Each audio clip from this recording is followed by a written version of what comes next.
La 5G, on en entend souvent parler juste pour la vitesse sur nos cellulaires, mais les documents qu'on explore aujourd'hui, ça nous montre vraiment autre chose. On va voir comment ça transforme des secteurs comme l'industrie ou même l'événementiel, puis comment ça peut aider pour l'accessibilité. Exactement. Puis c'est ça le point important. La 5G, c'est pas juste une 4G plus rapide, là. Ce qui la distingue vraiment, puis nos sources le montrent bien, c'est sa capacité à connecter une quantité énorme d'appareils en même temps. On parle d'1 million par kilomètre carré. Avec ça, une latence très très faible, quasi instantanée, puis une super fiabilité. C'est ça qui ouvre la porte à l'industrie 4.0, les véhicules connectés, des nouvelles expériences immersives. OK, parfait. Fait que, allons-y avec des exemples concrets. Un domaine qui m'a frappé, c'est l'accessibilité. On a des solutions comme audio. C'est simple, hein. Tu scannes un code QR avec ton cell, puis tu as accès à des flux audio spécifiques, genre de l'audiodescription ou des commentaires pour un match à Roland-Garros ou au JO de Paris, là. Plus besoin d'appareils spéciaux. Mhm. Puis il y a aussi Touch to See. Ça, c'est assez impressionnant. C'est une tablette tactile pour les personnes aveugles ou malvoyantes. Elle vibre puis donne des retours haptiques pour suivre le ballon, l'action dans un match en direct. Imagine l'immersion. 5G est absolument crucial pour que ça marche, pour que les vibrations correspondent vraiment à ce qui se passe sur le terrain. Les données des caméras analysées par l'IA doivent arriver à la tablette sans aucun délai qu'on peut percevoir. La moindre petite latence, puis ça brise tout. Fait que l'on voit direct comment la techno, elle aide à l'inclusion. Ah ouais, c'est vrai. Puis le besoin est là, hein?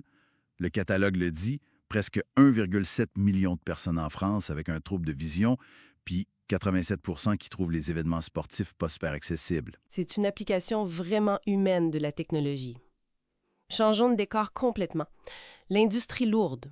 L'exemple d'ArcelorMittal avec leur projet 5G Steel à Dunkerque, ça parle. Un réseau 5G privé sur un site immense, là, 10 km². Puis concrètement, les gestionnaires sur le terrain, ils utilisent des tablettes connectées en 5G.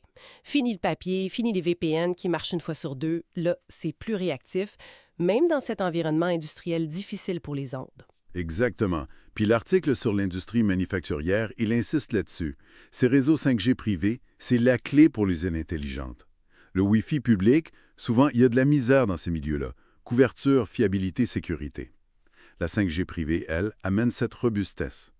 Ça ouvre la porte à la maintenance prédictive grâce aux capteurs, mais aussi aux robots mobiles autonomes, les AMR, qui se promènent tout seuls dans l'usine. Ah oui, les robots qui se déplacent seuls. Ouais. Continental a même équipé une usine complète en République tchèque. C'est majeur. J'imagine que pour ces robots autonomes, la connexion doit être sans faille, non? Ah ben oui, c'est sûr. La moindre coupure, le moindre délai, et hop, tout arrête. Ça peut même être dangereux. C'est là que la fiabilité et la faible latence de 5G sont vraiment déterminantes. Cette idée de connexion fiable puis rapide, c'est aussi central pour la mobilité, j'imagine? Le projet 5G Open Road? Oui, tout à fait. Ce projet-là, il teste l'assistance à la conduite, mais surtout la communication V2X, Vehicle to Everything. L'idée, c'est que les autos se parlent entre elles, mais aussi avec les infrastructures, genre les feux de circulation. Mhm. Ultra fiable. On parle de sécurité, là. La 5G, c'est pas mal la seule techno qui peut garantir ça à grande échelle pour l'instant. À Angers, par exemple, le projet 5GN Mobilité.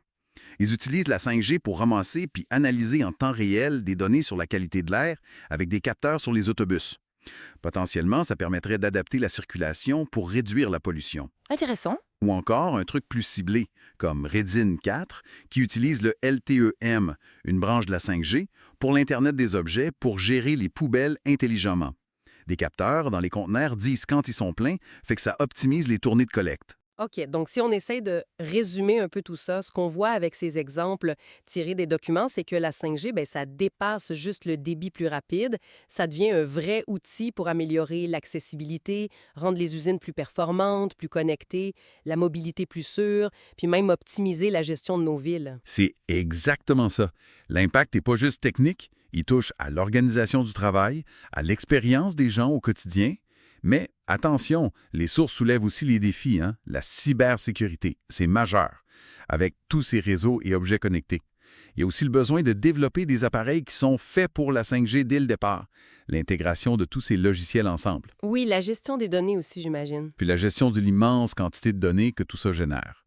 C'est les gros chantiers qui s'en viennent. Bon, ben cette exploration rapide basée sur nos sources donne quand même un aperçu assez fascinant du potentiel très, très concret de la 5G qui se déploie là maintenant. Tout à fait. Et peut-être pour laisser une question en l'air, si la 5G, aujourd'hui, elle permet d'optimiser puis de connecter autrement ce qu'on connaît déjà, quelles interactions ou quels services complètement nouveaux, peut-être même qu'on n'imagine pas encore aujourd'hui, son déploiement à grande échelle pourrait faire naître demain dans nos vies, dans nos industries? Bonne question, non?